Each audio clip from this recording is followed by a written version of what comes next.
Hello, my name is Murley and this is my Lab 3 presentation.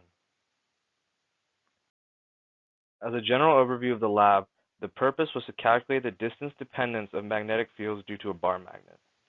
The physics principle behind the procedure used Biot-Savart's law to compare the distance dependence with the equation that quantifies the magnetic field created by a permanent magnetic dipole. Python is used to find the theoretical values of the distance dependence and visualize the magnetic field around the bar magnet. For the lab procedure, I had to measure distances at which several intervals of magnetic field measurements could be observed.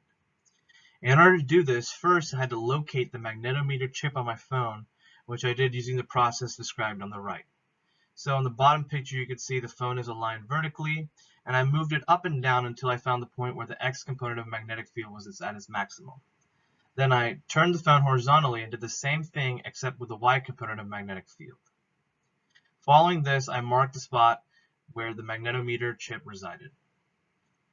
I used the formula for magnetic field shown here on the left as k times r to the power of n, where k is a combination of constants, r is distance, and n is a relationship between distance and magnetic field, in order to experimentally set up my data.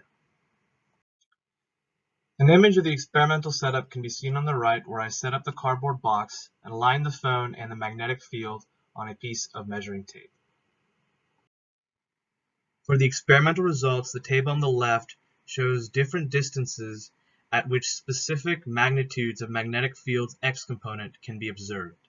The magnitudes include 20 microtesla, 70 microtesla, 120 microtesla, 170 microtesla, and 220 microtesla.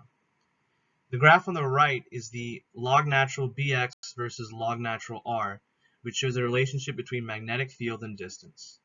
According to this equation, n is equal to negative 3.09, and this is close to the expected value of n, which is negative 3 according to the magnetic dipole formula given in the lab.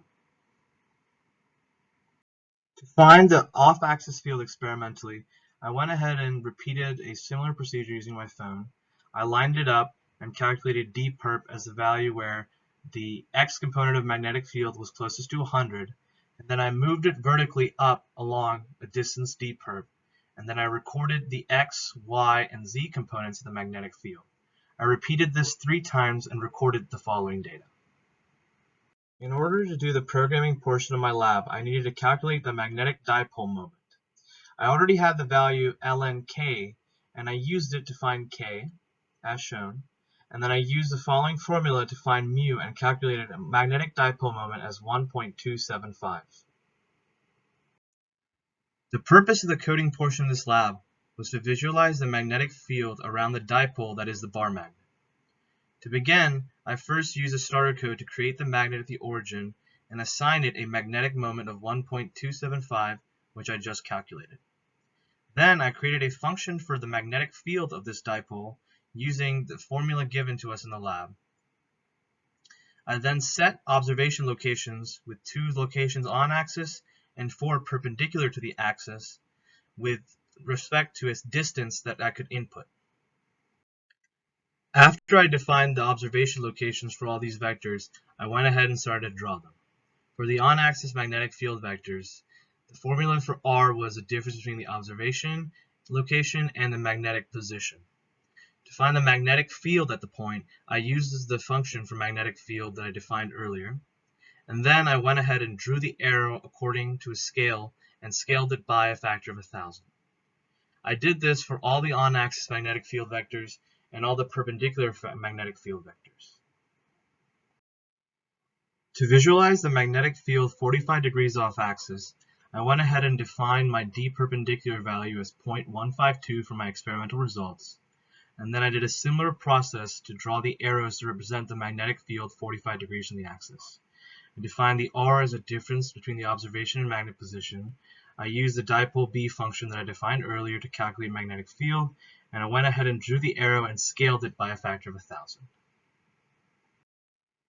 So the image on the left shows my program output, and on the right I have the experimental value and theoretical value of the magnetic fields 45 degrees off axis. So the experimental value that I got earlier in this lab was 2.91 times 10 to the negative 5 Tesla, and the theoretical value was 2.03 times 10 to the negative 5 Tesla. The fact that these two values are very close indicates that my lab was successful. For the lab questions, if I hadn't oriented my experiment to compensate for magnetic north, all of the values that I calculated would have been offset by a value of the Earth's magnetic field at whatever point that I defined the axis at. If I were to stick two of those magnets together end to end and run the experiment again, the values would be about doubled because of the superposition of two magnets that are identical instead of the single magnet that I used in this experiment.